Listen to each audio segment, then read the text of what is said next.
So introduce yourself. I am Dr. G.B. Parthasarthi. I live in Valsaravakkam, Chennai. I work in SRM Dental College, Ramapuram, as a senior lecturer. Okay. So what do you like to wear when you are at home? I like to wear shorts and t-shirt, Okay. which makes me comfortable. Okay. So what do people in your country like to wear? People in my country, basically India is a very hot country, and people like to wear cotton clothes, and so it makes very comfortable for them. So do you like to try different kinds of fashions? Yeah, of course. I like to try different kind of fashions. Then only I can know which will suit me. Okay. So do people in your country usually like to wear formal or casual dresses? People in India, they wear like when they go with their friends, they go for a parties, they go with the casual dresses, and when you attend the family functions or a marriages, the people tend to wear formal dresses. So is it important to be polite in your country? Yeah, of course, it is very important to be polite in India, Yeah, why is it so?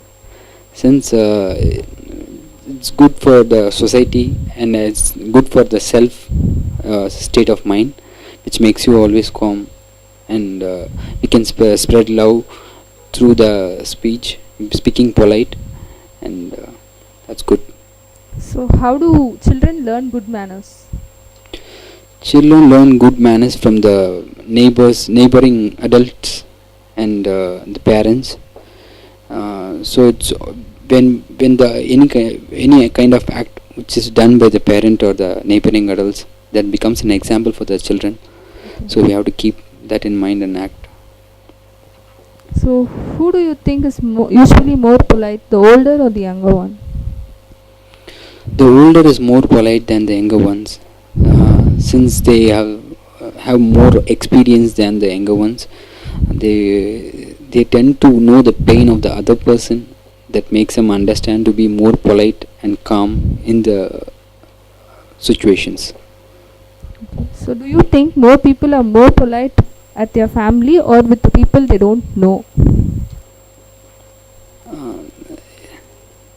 Mostly the people are more polite with their family than the people they don't know. Okay.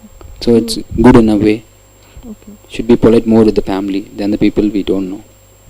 Okay. So shall we move to part 2? Sure. So I'll give you a topic and you should talk about it for 2 minutes. I'll give you 1 minute time to practice for it.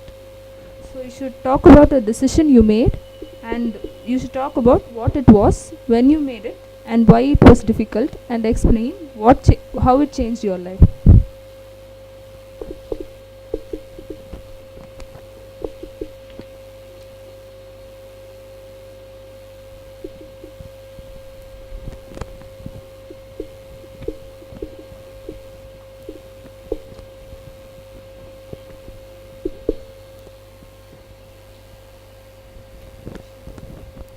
Shall we start? Yes. Okay, tell. It was about my my PG's department. There are two types of department in the field of dentistry. One is the clinical, and other is the non-clinical. So, firstly, I was planning to take a clinical subject, and I entering a university. But unfortunately, the seats have been filled. So I forced to join a non-clinical subject, and I paid my fees. I paid my tuition fees for the year. Then I was regretting myself that I wanted to do a clinical subject only. So again I was thinking a lot, and I went to the university and asked them that I can join the any other clinical subject than the non-clinical one. Then they asked me to wait for an year if I want to do a clinical subject.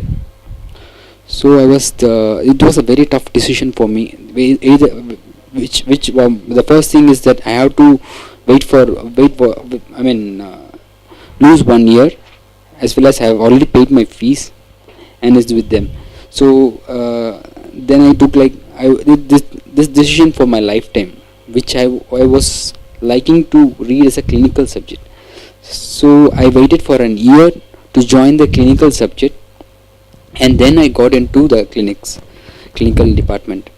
So it changed my life completely, because so many steps when I was doing my PG, it made me feel that decision what I took is perfectly right, and I was very feel good when I did the right decision, and a lot of friends advised me a right thing when I took a right decision, and I was very fortunate to have those kind of friends.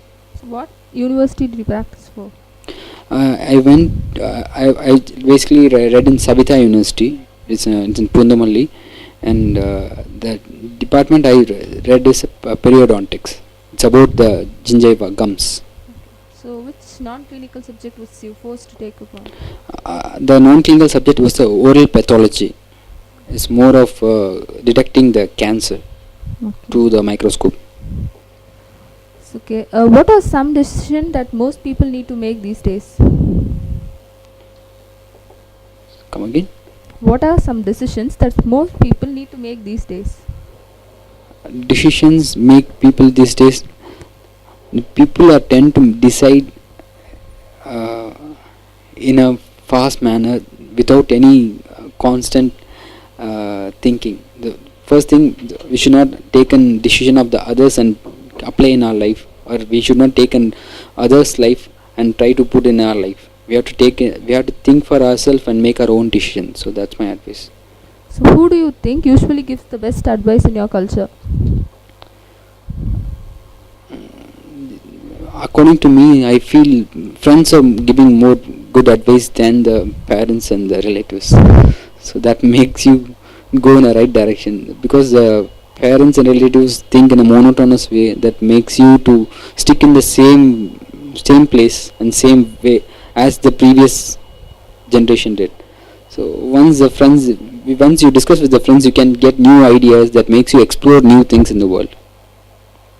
So what disadvantages are there when other people give you advice when you have to make a decision? Disadvantage in making other people's advice is there will be lots of negative things when you make a decision and ask advice to the people. So when you want to make a decision and you made it and you want to discuss with the other people, they might give you a negative feedback of what your decision is. So that will make you again think about your decision. So I feel always stick to the, once you decide upon something, and stick to the thing and don't take a lot of advices. So what are the important things that a teenager has to make decisions about? As a teenager, you have to be more cautious in taking about what what you choose to study. So which field you are interested in. So that was a very difficult decision you make as a teenager. So how can your age make a difference to the way you approach in decision making? As it is, it's vice versa. As the age goes higher, you are getting more exposed and more experience to the things, and your decisions become more right. So how are the kinds of decisions people make today different from those who had made 50 years before? And as I told before, like now people started, the world has become more communicative. It's not only taking advice from the friends or parents or from the relatives. You have social media, you have a lot of other stuff, other social medias where you can just give a question and get the valuable feedback from them, and that could help you. Okay, good. Thank you.